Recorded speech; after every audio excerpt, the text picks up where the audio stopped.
नमस्कार दोस्तों, मैं संजय यादव आप सभी का अपने यूट्यूब चैनल पर हार्दिक स्वागत एवं अभिनंदन करता हूं। आइए दोस्तों, जो हम अपनी बेसिक स्पोकन इंग्लिश की सीरीज़ को चला रहे थे दोस्तों, उसको आगे बढ़ाते हुए आज हम एक नई सीरीज़ को स्टार्ट करने जा रहे हैं दोस्तों।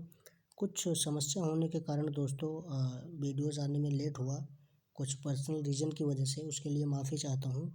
अब से वीडियोज़ कंटिन्यू रहेंगी। तो चलिए देखते हैं दोस्तों, आज हम कौन सी सीरीज़ स्टार्ट करने वाले हैं दोस्तों। आज मैं टेंसेज आपको पढ़ाऊँगा। अभी तक मैं आपको एक ओवरव्यू दे रहा था कि आप इंग्लिश इस तरीके से बोल सकते हो। आज दोस्तों मैं आपको सेंटेंस, जिसे आप सेंटेंस बोलते हो दोस्तों, टेंस बोलते हो, मैं आज उसकी डिटेल में घुस रहा हूँ। और आज मैं आपको प्रेजेंट इंडेफिनिट टेंस बताऊँगा, इसके बाद मैं प्रेजेंट कंटिन्यूअस बताऊँगा, फिर प्रेजेंट परफेक्ट टेंस बताऊँगा, उसके बाद प्रेजेंट परफेक्ट कंटिन्यूअस टेंस बताऊँगा। सेम यही चीज़ पास्ट में, सेम यही चीज़ फ्यूचर में। तो दोस्तों ये सेंटेंसेस को ख़त्म करने के लिए मुझे पूरा महीना लग जाएगा, और यदि मैं आपको रेगुलर पढ़ाऊँगा तो चलिए दोस्तों, आज हम प्रेजेंट इंडेफिनिट टेंस को पढ़ने की कोशिश करते हैं। आपको समझाने की कोशिश करता हूँ मैं। प्रेजेंट इंडेफिनिट टेंस क्या लिखा हुआ है दोस्तों? प्रेजेंट इंडेफिनिट टेंस, ये प्रेजेंट इंडेफिनिट टेंस दोस्तों, सबसे पहले ये होता है कि भाई आपने प्रेजेंट इंडेफिनिट टेंस बता तो दिया, लेकिन मुझे कैसे पता चलेगा कि ये प्रेजेंट इंडेफिनिट टेंस है? मेरी बात को आप समझ रहे हो दोस्तों, कि किसी ने बोल दिया कि हाँ भाई ये प्रेजेंट इंडेफिनिट टेंस है। आप उससे ये सवाल पूछोगे कि भाई मुझे कैसे पता होगा कि ये प्रेजेंट इंडेफिनिट टेंस है?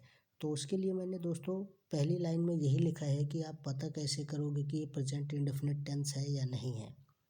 तो मैंने लिखा है कि इसकी पहचान होती है जिस सेंटेंस के अंत में, दोस्तों इस लाइनों को ध्यान से पढ़ना, ये ऐसे नहीं लिखे हुए हैं। यहाँ पे जितनी भी चीज़ें लिखी हुई हैं दोस्तों, ये बहुत ही इंपॉर्टेंट और ये की पॉइंट लिखा हुआ है। जैसे आप पढ़ते थे ना दोस्तों, किसी भी चीज़ को जब आप पढ़ते थे तो उसमें आपको एक की पॉइंट लिखा होता था, तो ये की पॉइंट है।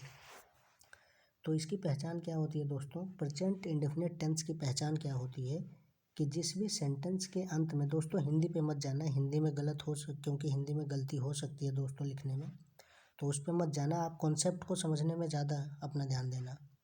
इसकी पहचान होती है कि जिस सेंटेंस के अंत में ता होता है, ती होते हैं, ते होते हैं। अब आप कहोगे सर ये आप क्या पढ़ा रहे हो, ता ते ती? तो अभी जब मैं आपको इसके एग्जाम्पल्स बताऊंगा तो आपको समझ में आएगा कि ता ते ती कितने इंपॉर्टेंट रोल प्ले करने वाले हैं इस सेंटेंस में। आपको समझने के लिए थोड़ी देर बाद ही पता चलेगा कि ये ता ते ती कितना इम्पोर्टेंट रोल प्ले करेंगे। आप कितनी आसानी से इनकी सहायता से पहचान पाओगे कि ये प्रेजेंट इंडेफिनिट टेंस है। और दोस्तों चलिए दूसरा पॉइंट देखते हैं कि इस सेंटेंस में सिंगुलर सब्जेक्ट के साथ वर्ब में एस या ईएस का प्रयोग होगा। अब आप कहोगे कि सर ये क्या नई दिक्कत आ गई, इसमें एस या ईएस का प्रयोग क्या होता है दोस्तों? तो ये आप दोस्तों लाइनों को देख के घबराइए मत। अभी जब मैं आपको एग्जाम्पल से मैं दिखाऊंगा तो आप समझ पाओगे कि ये चीज़ें कितनी आसान होती हैं। तो इस सेंटेंस में दोस्तों, ये जो प्रेजेंट इंडेफिनिट टेंस है, पहला पॉइंट मैंने आपको बताया, इसकी पहचान क्या होती है? आप पहचानोगे कैसे? कि जिस भी सेंटेंस के अंत में ता ते ती हैं तो समझ जाना कि प्रेजेंट इंडेफिनिट टेंस है। इस सेंटेंस में सिंगुलर सब्जेक्ट के साथ वर्ब में एस या ईएस का प्रयोग होता है दोस्तों। और प्रेजेंट इंडेफिनिट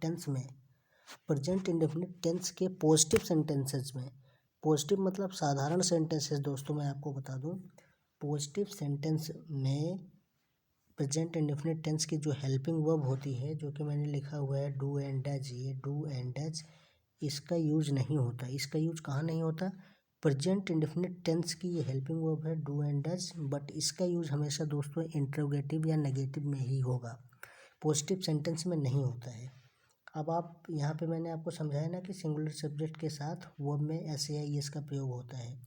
तो सिंगुलर सब्जेक्ट क्या होते हैं दोस्तों? अब आप कहोगे कि सिंगुलर सब्जेक्ट क्या होते हैं? तो सिंगुलर सब्जेक्ट ये होते हैं दोस्तों, सिंगुलर सब्जेक्ट जैसे ये ही है, ही क्या है? एक सिंगुलर सब्जेक्ट है। सी क्या है? सी एक सिंगुलर सब्जेक्ट है। इट क्या है? ये भी एक सिंगुलर सब्जेक्ट है। एंड नेम वो पर्सन का हो सकता है, किसी प्लेस का हो सकता है, जैसे कि आगरा, मुंबई, दिल्ली, लखनऊ, कानपुर, जो भी है। किसी नदी का हो सकता है, पहाड़ का हो सकता है, यानी कि नेम में कोई भी चीज़ आ सकती है। किसी भी चीज़ का यदि नाम आएगा तो वो एज ए सिंगुलर काउंट किया जाएगा। प्लूरल सब्जेक्ट क्या होता है दोस्तों? प्लूरल सब्जेक्ट में जैसे ये आई लिखा हुआ है मैंने, ये प्लूरल होता है। दे लिखा हुआ है, ये भी प्लूरल होता है। यू लिखा हुआ है, वी लिखा हुआ है। तो दोस्तों क्या लिखा हुआ है? दे और वी। चलिए यहाँ देखते हैं दोस्तों। एक बार इसको मैं आपको दोबारा रिवाइज कराता हूँ फटाफट, उसके बाद मैं सेंटेंसेस पे मूव कर जाऊँगा। तो आप इन 4 पॉइंटों को ध्यान रखना। प्रेजेंट इंडेफिनिट टेंस दोस्तों बहुत ही ईजी होता है। आप देखोगे कि मैं आपको किस ईजी वे में सिखाऊंगा कि प्रेजेंट इंडेफिनिट टेंस को कैसे। बहुत सारे लड़कों को ये लगता है कि ये बोझ है, लेकिन दोस्तों मैं आपको देखो इसको आसान भाषा में समझाता हूँ। प्रेजेंट इंडेफिनिट टेंस के जितना ईजी कोई सेंटेंस ही नहीं है। और दोस्तों ये भी सच्चाई है कि जब भी आप इंग्लिश स्पोकन में सेंटेंसेस का यूज़ करते हो तो 80% जो सेंटेंसेस होते हैं वो प्रेजेंट इंडेफिनिट टेंस के ही होते हैं। तो मैंने आपको क्या 4 पॉइंट बताया, आपको 4 पॉइंट ध्यान रखने हैं। क्या इसकी पहचान होती है? जिस सेंटेंस के अंत में ता ते ती दिखें वो समझ जाना कि प्रेजेंट इंडेफिनिट टेंस है। और प्रेजेंट इंडेफिनिट टेंस के पॉजिटिव सेंटेंसेस में दोस्तों, पॉजिटिव सेंटेंसेस में इसकी हेल्पिंग वर्ब का यूज़ नहीं होता, यानी कि डू एंड डज का यूज़ कहाँ नहीं होगा? पॉजिटिव सेंटेंसेस में।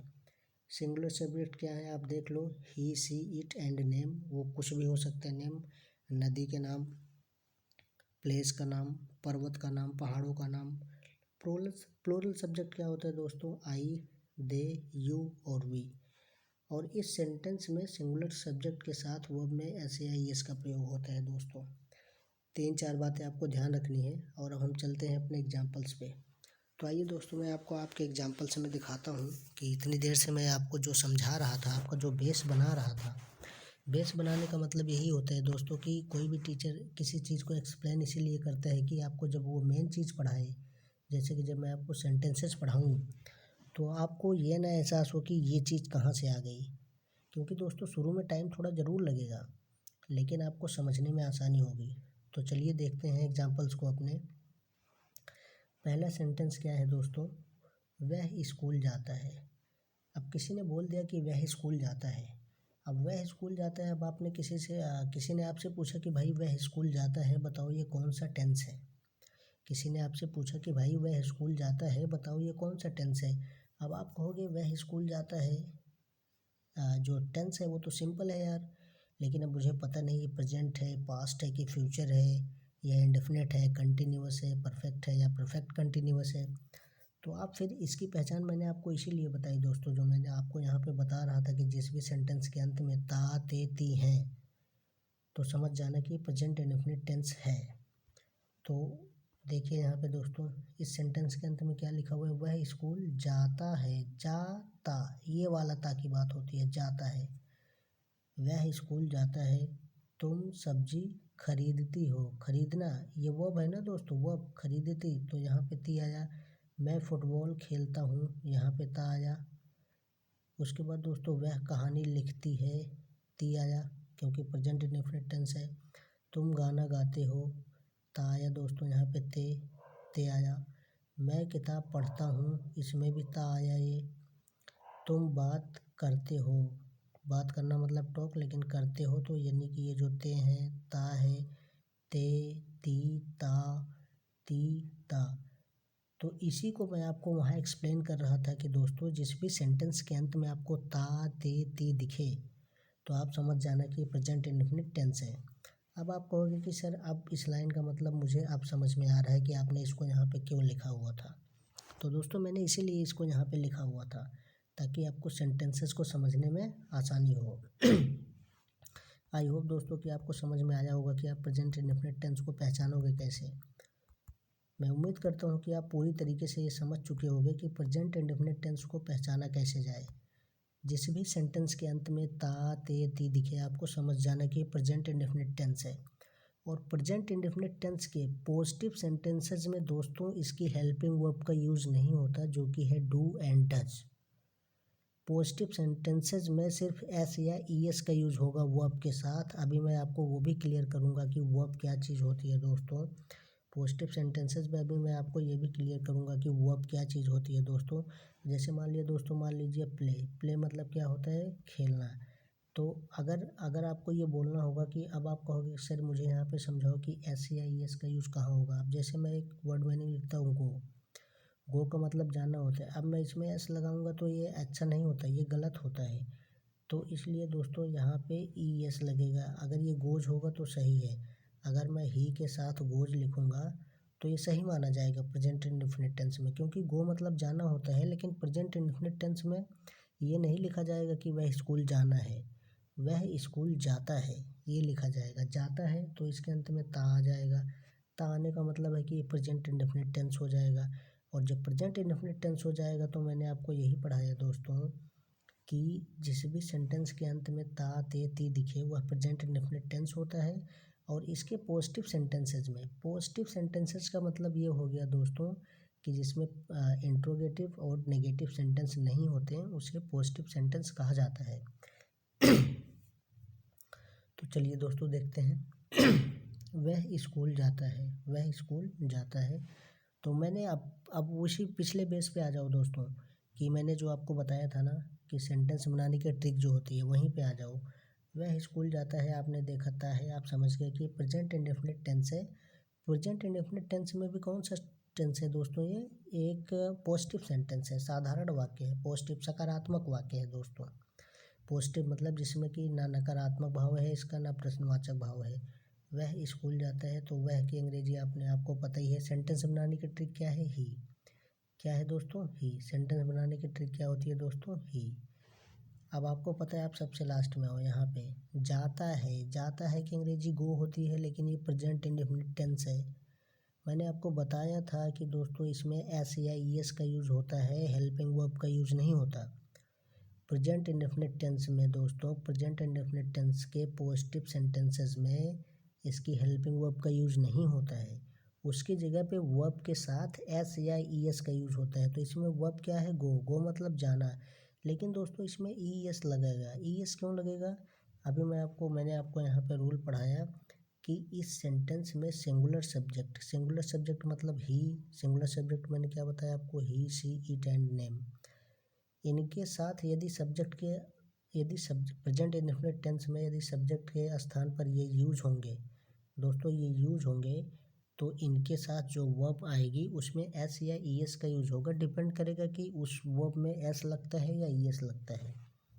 बेसिकली इनको लगाने से, जैसे सिंगुलर सब्जेक्ट है तो वर्ब में एस या ई एस लगाने से ये सिंगुलर बन जाती है।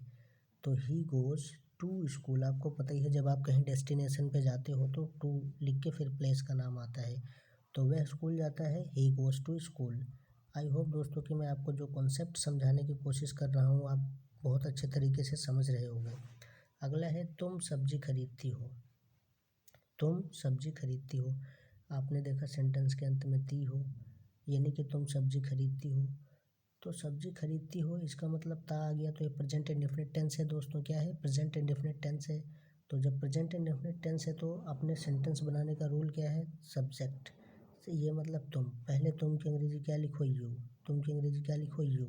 तुम की अंग्रेजी यू लिखो। अब आप कहोगे कि सर ये प्रेजेंट इंडेफिनिट टेंस का एक पॉजिटिव सेंटेंस है, तो इसके साथ वर्ब, तो इसके साथ यू के अकॉर्डिंग वर्ब के साथ एस या ई एस का यूज़ होगा। बिल्कुल सही बात है दोस्तों।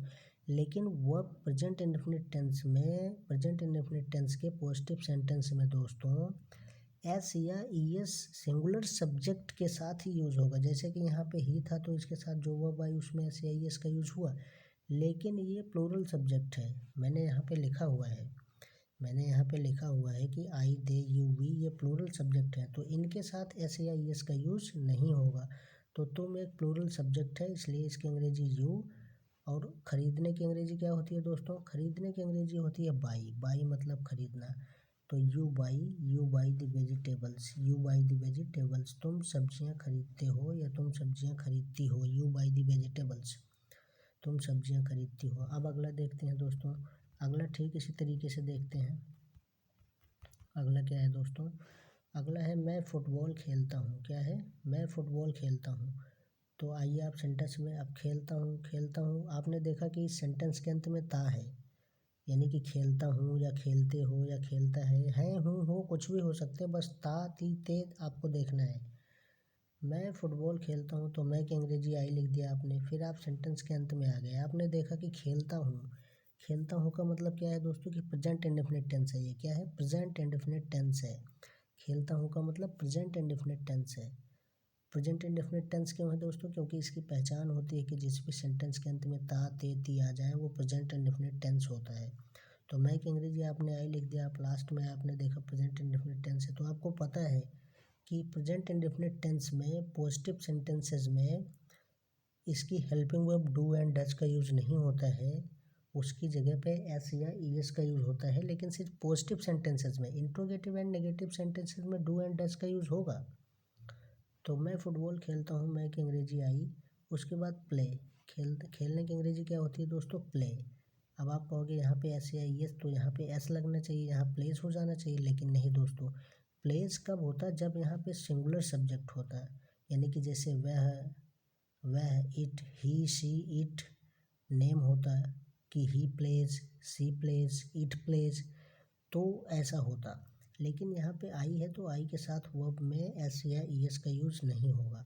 तो आई प्ले फुटबॉल, मैं फुटबॉल खेलता हूँ।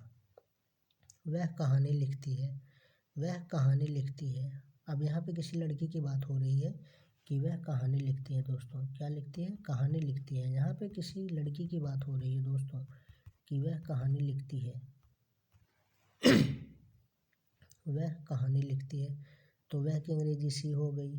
अब आप सेंटेंस के लास्ट में आपने देखा कि लिखती है, इसका मतलब ये प्रेजेंट इंडेफिनिट टेंस है। क्यों? प्रेजेंट इंडेफिनिट टेंस की पहचान क्या होती है दोस्तों? जिस भी सेंटेंस के अंत में ता ते ती दिखे तो प्रेजेंट इंडेफिनिट टेंस होता है। तो वह कहानी लिखती है, आप समझ गए कि प्रेजेंट इंडेफिनिट टेंस है। तो वह की अंग्रेजी, लड़कियों के लिए वह की अंग्रेजी सी होती है दोस्तों, लड़कों के लिए ही होती है। तो सी। लिखने की अंग्रेजी क्या होती है? राइट। लेकिन आपने क्या लिखा? राइट्स। आपने क्या लिखा दोस्तों? राइट्स। इसमें एस लगा दिया। क्यों लगाया? क्योंकि ये सिंगुलर सब्जेक्ट है, सिंगुलर सब्जेक्ट के साथ सिंगुलर वर्ब का यूज़ होता है। कोई भी वर्ब दोस्तों जो आप देखते हो, वर्ब का जो नॉर्मल फॉर्म होता है वो प्लूरल होता है, लेकिन जब आप उसमें एस या ई एस लगाते हो तो वो सिंगुलर बन जाता है। तो ये सिंगुलर सब्जेक्ट है, इसलिए वर्ब सिंगुलर होगी। प्रेजेंट इंडेफिनिट टेंस में singular verb, singular subject plus singular verb का यूज़ होता है दोस्तों। सिंगुलर सब्जेक्ट मतलब अगर सिंगुलर सब्जेक्ट है तो सिंगुलर वर्ब होगी। सिंगुलर वर्ब कैसे होती? सिंगुलर वर्ब ऐसे होगी कि जब आप उसमें एस या ई एस लगा दोगे। तो शी राइट्स स्टोरी, वह कहानी लिखती है। अगला है तुम गाना गाते हो। तुम की अंग्रेजी क्या हो गई? यू। तुम की अंग्रेजी क्या हो गई? यू। आप लास्ट में आपने कहा गाते हो। गाते हो यानी मतलब गाना, गाना, गाना और गाना अलग हो गया। ये गाना मतलब सॉन्ग, ये गाते मतलब कि वो गाता है। तो यू सिंग, सिंग मतलब गाना, a song. You sing a song. अब आप कहोगे यू सिंग्स क्यों नहीं हुआ? क्योंकि आपने अभी कहा कि प्रेजेंट इंडेफिनिट टेंस में जो पॉजिटिव सेंटेंसेस होते हैं उनके वर्ब में एस या ई एस का यूज़ होता है। एस या ई एस का यूज़ होता है दोस्तों, लेकिन सिंगुलर सब्जेक्ट के साथ होता है, और ये प्लूरल सब्जेक्ट है, इसलिए नहीं हुआ। यू सिंग अ सॉन्ग, तुम एक गाना गाते हो। मैं किताब पढ़ता हूँ, तो आपको पता है मैं की अंग्रेजी आई। आई भी एक प्लूरल सब्जेक्ट है, तो इसके वर्ब में एस या ई एस नहीं लगेगा। तो पढ़ने की अंग्रेजी क्या हो गई? रीड। रीड क्या पढ़ते हैं? किताब पढ़ते हैं, तो आई रीड बुक। तुम बात करते हो, तो तुम भी एक प्लूरल सब्जेक्ट है, तो इसके साथ जो वर्ब आएगी उसमें एस या ई एस नहीं लगेगा दोस्तों, क्योंकि एस या ई एस उसी वर्ब में लगेगा जिसका सब्जेक्ट सिंगुलर होगा। तो तुम की अंग्रेजी यू, बात करने की अंग्रेजी टॉक, यू टॉक, तुम बात करते हो। तो आई होप दोस्तों कि मैंने आपको जिस वे में समझाने की कोशिश की आपने ठीक उसी वे में समझा होगा। आगे दोस्तों जो आने वाली वीडियोस होगी मैं आपको उसमें प्रेजेंट इंडेफिनिट टेंस ही बताऊंगा, डू एंड डज का यूज़ बताऊंगा, इंट्रोगेटिव एंड नेगेटिव सेंटेंसेस को बताऊंगा। पढ़ते रहिए, आगे बढ़ते रहिए, मिलते हैं नेक्स्ट वीडियोज़ में। Thank you so much.